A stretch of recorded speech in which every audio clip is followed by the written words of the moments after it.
The Apostle John writes at the end of this gospel that he had enough material stories to tell about Jesus that he could have filled all the books in the whole world. But he chose these ones so that you can believe that Jesus is the Christ, the Son of the living God. So then, if he had so much choice, why did he choose this story about Nicodemus and take up so much time in this story about Nicodemus? What's so important about this? Now, I want you to stand in the shoes of a first century first reader of this gospel. You're probably Jewish and you're skeptical. When you see this story, all of a sudden your eyes light up and you're taking notice. Why? Well, let's have a look from verse 1. From chapter 3, verse 1. Now there was a man of the Pharisees, that's the most devout of the believers, named Nicodemus, a member of the Jewish ruling council. Hey, wait a minute. This guy is one of the leaders of our nation. And he's a teacher, a devout religious teacher. We see that down in verse 10, where Jesus says, "You are Israel's teacher," said Jesus. Now, in the original Greek language, there is an article before Israel. It would literally be, "You are the Israel's teacher." Poor English, but so it's not included in the translation. But what it's saying is that Nicodemus is not just your local rabbi. He is the teacher. He's like an archbishop. He's like a major teacher of Israel. The Israel's teacher. So when these skeptical Jewish first readers are reading this, they're looking at this and go, if anyone is good enough to get into heaven on their own strength, on their own goodness, it's got to be this guy, this devout religious leader of our nation, Nicodemus. It's got to be this guy. Now, some skeptics have said, well, because John is writing very late in the first century, a lot of time had passed from the time when Jesus first taught, when this actually happened. And John's got this story about Nicodemus. None of the other gospel writers who wrote much earlier have included this story. So some skeptics are saying, well, see, he's adding in stuff that didn't happen. And they look at it skeptically like that. Well, if that's what John's doing here, he's really blown it. Because he's done something here that he doesn't normally do in the rest of the gospel. The rest of the gospel, he doesn't name people's names. We're going to meet in the next chapter a Samaritan woman. What's her name? We don't know. And then later in that chapter, a royal official. What's his name? No idea. On into chapter 5, some guy at a poolside, we don't know his name. And even if we knew their names, what difference would it make? But when he names this guy, Nicodemus, he opens himself up for what? He's saying this Nicodemus is a leader of the nation. That he would be well known. Now, if you're a skeptic reading this in the first century, you're a Jewish skeptic and you're reading along and you come to this, what's the first thing you would do when you come to this Nicodemus? You know, we're talking quite a few years later, or if I could put it another way, if you were living in Melbourne some years, let's say 2070, and you were told some things about a leader way back in 2021, and you were told some pretty strange things, and verse 1 here read something to you back in 2070, like, now there was a man of the Labor Party and his name was Daniel Andrews. And you might not have even heard of Daniel Andrews in 2070. But what's the first thing you would do if you were really challenged as to whether this is true or not? You're going to go and ask Uncle Kevin or Grandpa or someone who lived back then and say, was there really such a man who led Victoria as Daniel Andrews. Was he real? Did he really claim to walk on water? And you're going to try and find out if this is real. You're going to verify it. And so too, if you're a skeptical Jew reading this gospel late in the first century, and you're being asked to believe in Jesus, which could mean you would be persecuted. You're not going to just believe it, you're going to check it out. You're going to verify it, because his names. You're going to go and ask Uncle Morty or Grandpa Abraham, was there really this guy? Was he really a leader of our nation back then? And if Uncle Morty or Grandpa Abraham can't say, yes, we remember Rabbi Nicodemus, he taught my father. All the Jews would make the trip down to Jerusalem at that time of year and say, yes, we saw him. If they couldn't say that, if they said, no, never heard of Nicodemus, no such person, no such ruler of our nation back then, what would have happened to John's gospel? Would have been thrown out. What would have happened to Christianity? Would have been thrown out. Instead, at this time of John's writing, Christianity was spreading like wildfire throughout the empire at a time when you had to lay your life on the line to be a Christian, and yet there are many people being converted. Why? Because of simple, verifiable facts. Like verse 1, now there was a man of the Pharisees named Nicodemus. What we're reading here is a real historical account, a verifiable account of someone who really did lead the nation of Israel and walked along the streets of Jerusalem on one dark night to come by stealth to visit Jesus. We're reading something that really happened.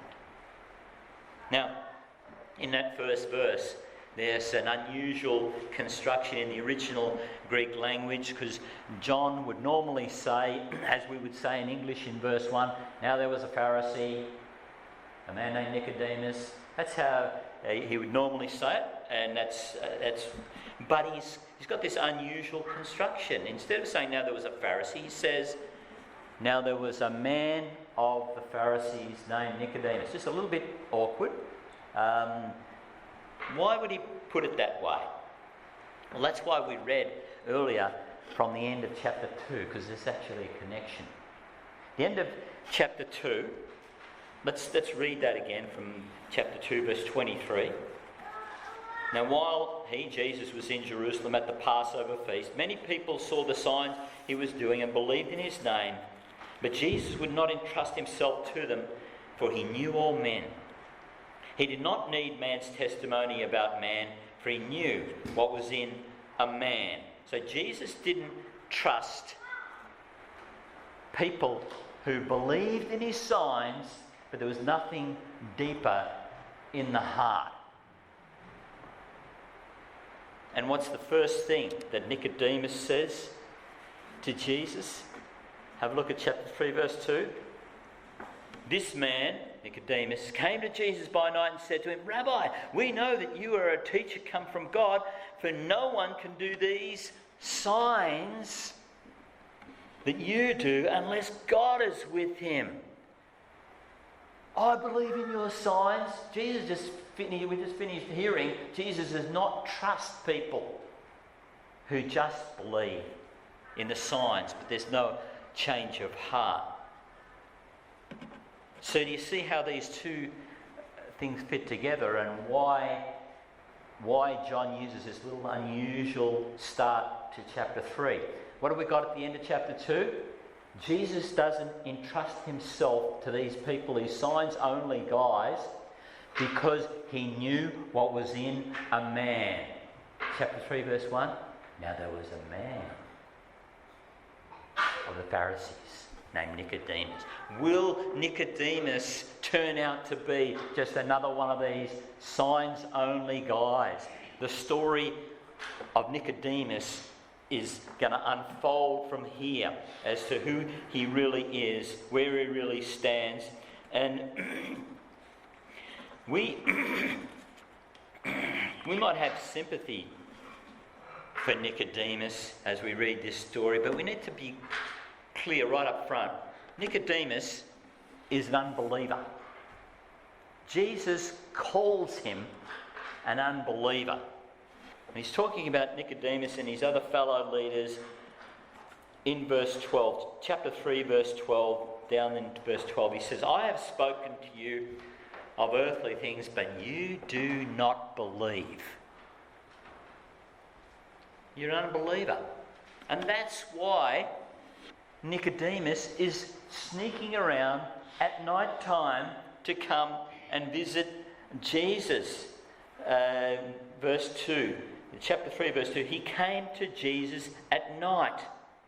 Now, why is John including this little historical detail? Remember, he selects carefully in this gospel. He doesn't waste space.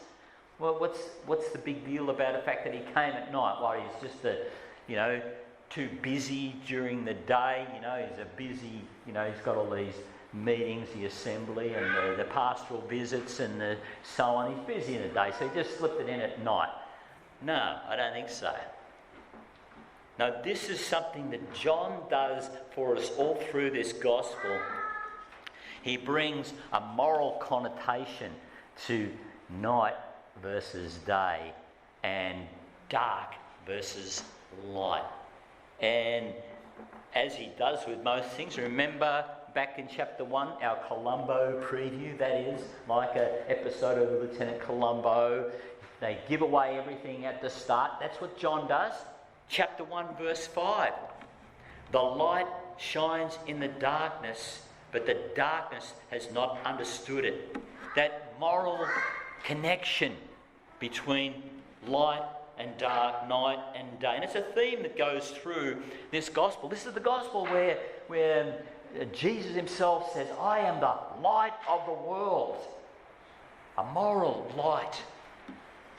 And when John says here in chapter 3, verse 2, he came to Jesus at night, that becomes Nicodemus's ID, his pin, as it were. In fact, it's going to unfold all through this gospel, and he's in chapter 7 and even in chapter 19, where John says, whenever he mentions Nicodemus, the man who had come to him at night. So it becomes this identification of Nicodemus, the guy who was sneaking around at night, who wouldn't come out. And how dark is the darkness? Just to give you another idea of how John uses night versus day in a moral sense, when Judas went out to betray Jesus, this is the way John puts it. Read with me in John chapter 13, verse 30. As soon as Judas had taken the bread, he went out, and it was night. So there's that night, not as in the time of day, it's the moral state that Judas was in. And even if you think I'm making too much of this, I don't think Nicodemus could have missed it. Because here he is, he's this famous rabbi. He had every opportunity during the day before, to speak publicly. He was there with all the other leaders. They were all challenging Jesus when he was tossing all the stuff out of the temple. He had every opportunity to speak to him publicly. And yet here he is sneaking around at night. And among other things, Jesus says to him down in verse 19, read this with me. This is the verdict, Nick. Light has come into the world, but men love darkness instead of light because their deeds were evil. Everyone who does evil hates the light and will not come into the light for fear that his deeds will be exposed. Nicodemus got the point. He comes along those dark streets and knocks on the door, starts talking to Jesus. John's probably inside trying to get to sleep. Remember, he recorded this. And so this is who Nicodemus is. And as the story unfolds throughout John chapter 7, you can read how Nicodemus goes to stick up for Jesus, but he backs down when it comes to coming out of the closet. He remains on the side of the Pharisees. And who do you think that John is referring to later on in this gospel in John chapter 12 verse 43, when he says, "Yet at the same time many, even among the leaders, believed in him. But because of the Pharisees they would not confess their faith, for fear they would be put out of the synagogue. For they loved the praise from men more than the praise from God." The leaders who believed, Nicodemus was one of them. He believed in some sense, in some hazy sense, but would not come out of the night. And Jesus is not impressed with phony nighttime followers. He would not entrust himself to those, and Nicodemus is one of them. Nighttime followers who are afraid to come into the light and be associated with Christ, with his name as a Christian and as with his church and so on. Jesus is not impressed. So we read in verse 2, come back to chapter 3 verse 2, he came to Jesus at night. "Rabbi, we know you are a teacher who has come from God, for no one could perform the miraculous signs you're doing if God were not with him." Boy, Jesus wouldn't pass any modern day evangelism test, the evangelism course, because according to modern day evangelism here, Nicodemus has just made his decision for Christ and said, "I believe in your miracles. I believe," all as though that makes you a Christian. Well, not to Jesus, because look how he responds in verse 3 after Nicodemus has said, "I believe all that, I believe you're from God." Verse 3, in reply, Jesus declared, "I tell you the truth, no one can see the kingdom of God unless he is born again." You can't even see the kingdom of God, let alone enter it, if you are not born again. And Nicodemus is totally confused. So in verse 4, "How can a man be born when he is old?" Nicodemus asked. "Surely he cannot enter a second time into his mother's womb to be born?" Now hang on, is Nicodemus really serious here? I mean, talking about getting into his mother's womb, being born a second time. Is he really serious? Like, does he think, the news report today, a 70-year-old woman gave birth to a 40-year-old man.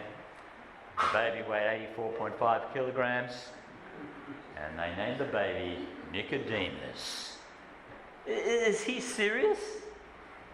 No, he's not actually seriously suggesting that.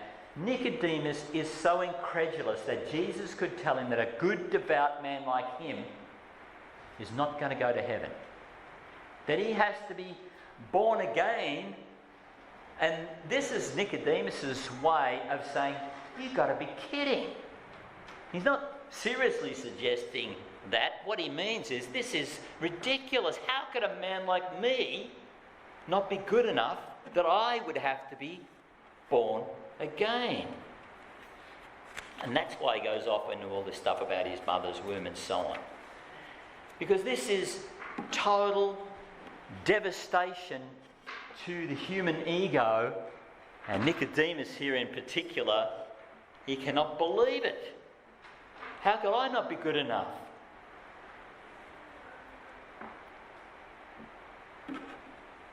What about a good man like Nicodemus, a devout man? And what is a good man? What is a good man?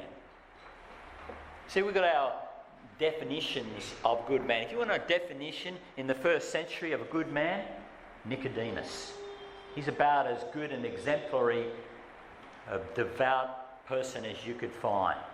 And today, our society would choose someone like, similar to Nicodemus, who is interested in social justice. He sticks up for Jesus, wants to have him a fair trial. Or today we'd have someone who, like the Dalai Lama, is all for social justice, a good man. Or we could go back a generation and say a Nelson Mandela, or back to a Gandhi, or someone like that who sticks up for people and does good things.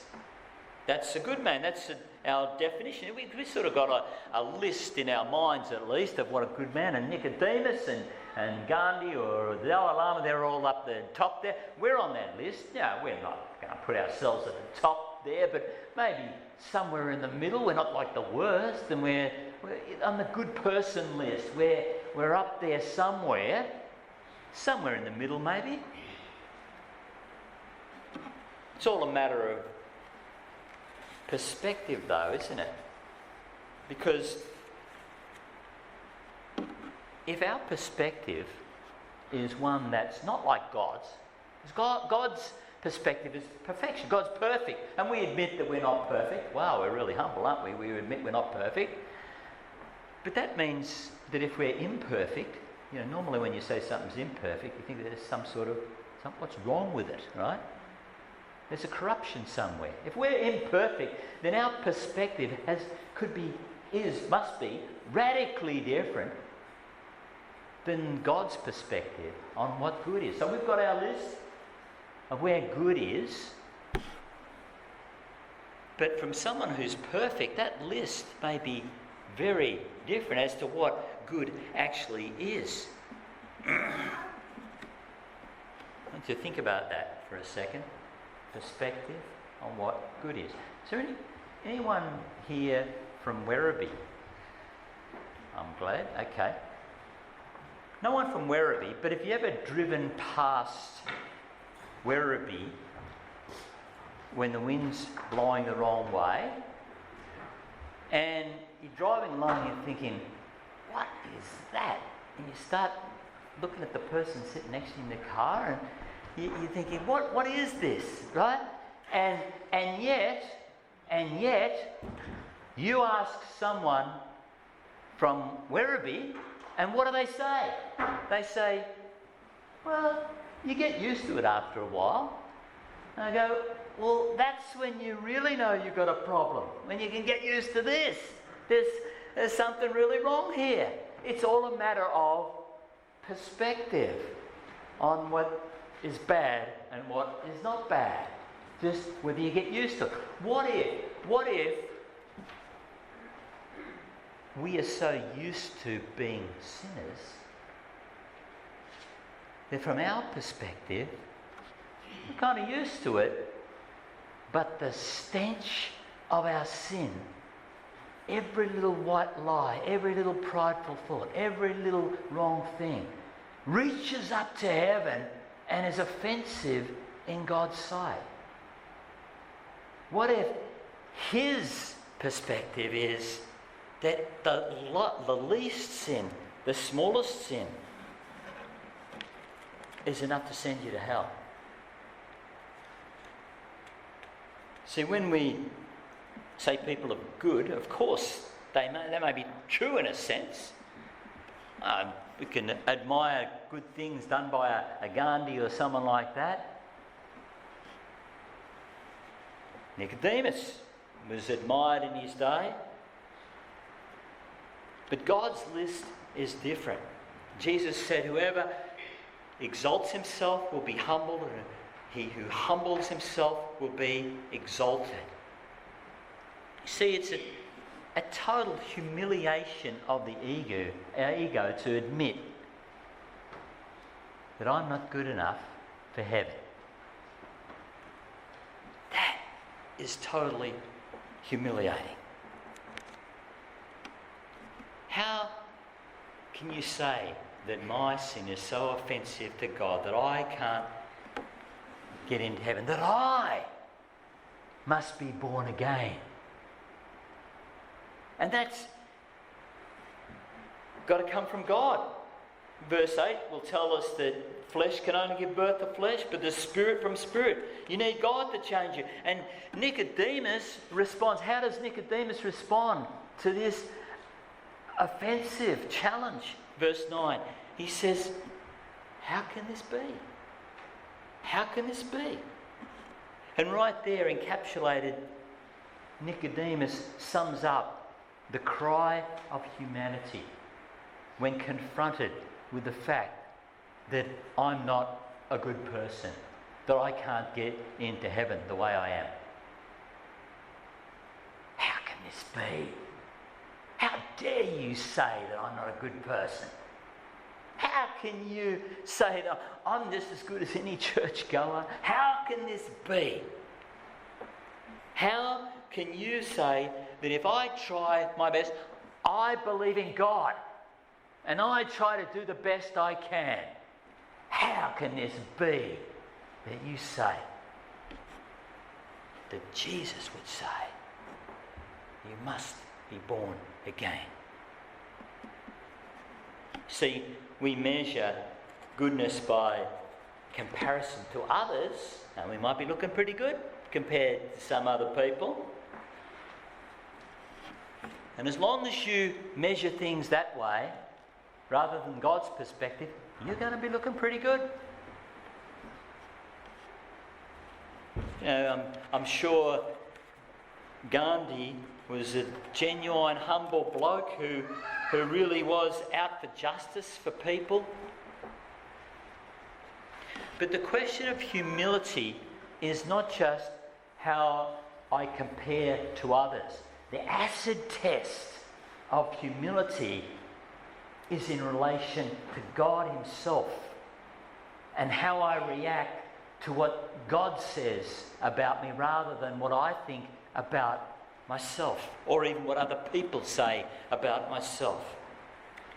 And Jesus applies this acid test to Nicodemus. In fact, what we're looking on here is like a surgical operation, a spiritual operation that Jesus is applying to Nicodemus' heart. He's got the sharp scalpel, the sword of the Spirit, the Word of God. And he's actually doing exploratory surgery on Nicodemus right here. You know, on the outside, two people can appear both healthy when they go under exploratory surgery and they're opened up. It turns out one of them is completely clear and healthy and the other one is riddled with cancer. Well, that's what Jesus is doing here on Nicodemus.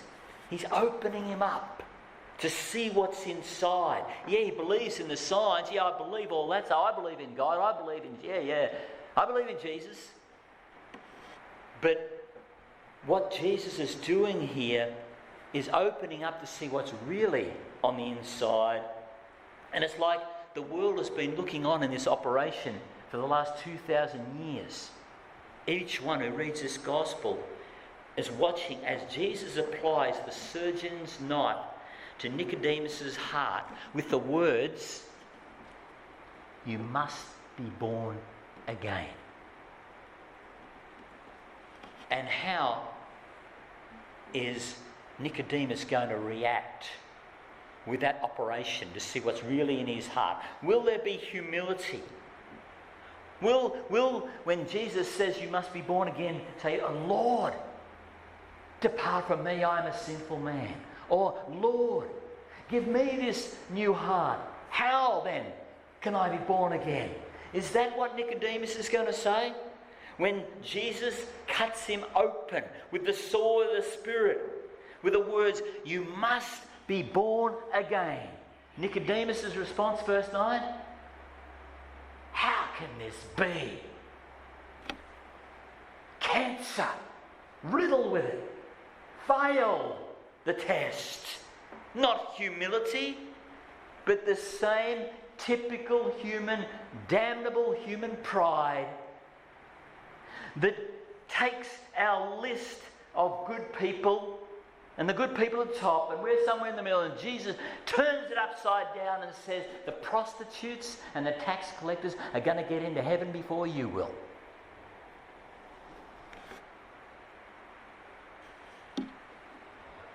So how do you enter this kingdom? And Jesus answers it in this text by saying, well, it can't come from you. In verse 14 he says, just as Moses lifted up the snake in the desert, so the Son of Man must be lifted up. And of course Jesus is talking about the cross, where God provides a way to take away our sin and the record of our sin, that he can look at us and see us as spotless.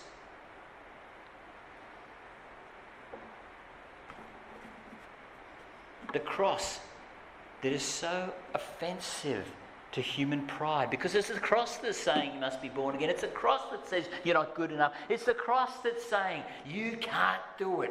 You are not that good. How can this be? How dare you say that I'm not that good? I'm not that bad a person. I believe in God. I try to do the right things. Why should I need to be born again? How can this be? Have you ever wondered how it is that some of the most intelligent people on this planet could actually be so gullible as to believe that there was a time when there was nothing, and then out of nothing popped this finely tuned universe? And we started out as a bit of slime, and the slime's working its way up here, until there was two slimes. The two slimes got together and got married, and they found out the same sex slime, so we had to start all over again. Finally we had a male and female slime, and they all worked up, they slimed away over, took a long time, billions of years, slimed away, and here I am. Finally, up from the slime. That there are people, intelligent people, highly intelligent people. How could they believe that something could pop out of nothing and just give it a bit of time and here we are? How could they believe that? Because you must be born again. How is it that otherwise intelligent people can understand the logic, the plain logic, that it doesn't matter how many good things you do, it doesn't override or work away the bad things? Everybody knows that. Everybody knows that, because even the smallest public sin, a parking ticket. You get a parking ticket and you race up to the parking officer. Parking officer, you got to understand before you write that ticket out that I've done a lot of good parking. I'm parking in the right place all the time. This is one time, doesn't matter. Couldn't you forgive me? There's forgiveness. Couldn't you forgive me? And what does the parking officer say? I forgive you. Now here's your ticket. It doesn't matter how many good things. Everybody knows that. Everybody knows that it doesn't matter how many good things you do, it does not outweigh bad things. How is it then that people's brains get stopped up and they agree you can't, no matter good things can outdo you bad things, and yet their brains get stopped up when it comes to God? And somehow it's going to be different with God. How is that? How could they think that? Because you must be born again. How is it that people could understand and believe that Jesus died for the church? Christ gave himself up for the church and instituted the church, and then say they're a believer and not be part of his church. How can they say that? Because you must be born again. How could you say you believe in Jesus? Yes, I believe in the cross. I believe in all that. And walk out of this church and go on in deliberate sin. to do that? Because you must be born again. Now, I'm not asking you if you're a sinner. I'm not asking you if you sometimes feel so riddled with it and it's pounding and temptation and all the stuff. Sometimes I feel like I've finally got my opportunity to meet the Queen. And I'm just outside the door. In 30 seconds time, I'm going to meet the Queen. I've got my best clothes on and I'm all ready to meet the Queen. And there's a little side door. I'm just a bit curious to see what's in there. And I look in there and it's the kitchen. And whoa, I fall into a vat of chicken fat. And I've got 30 seconds before I'm meeting the Queen. I'm trying to rub this stuff off and I'm just rubbing it in. That's how I feel with my sin sometimes. I'm trying to get rid of it, but it keeps coming, temptation keeps coming back. And I'm trying to rub it out and I'm just rubbing it in. I'm not asking you if you're a sinner who feels that way. But I am asking you, do you care that God sent his own Son to pay for that sin? Do you care when you slip up? Do you rush back to confess and ask forgiveness? Do you care that when you sin, it's as though you're taking the hammer and the nails and going, take that, Son of God? Do you care? Does the cross of Christ move you to want to just fall at his feet? Does it make you want to flee from sin when you are tempted? Does it make you want to run from sin and just take your heart and say, Lord, I've got nothing but sin here, but here, take me, I'm yours. I want to follow you as Lord and Saviour wherever you will take me, through whatever you will take me.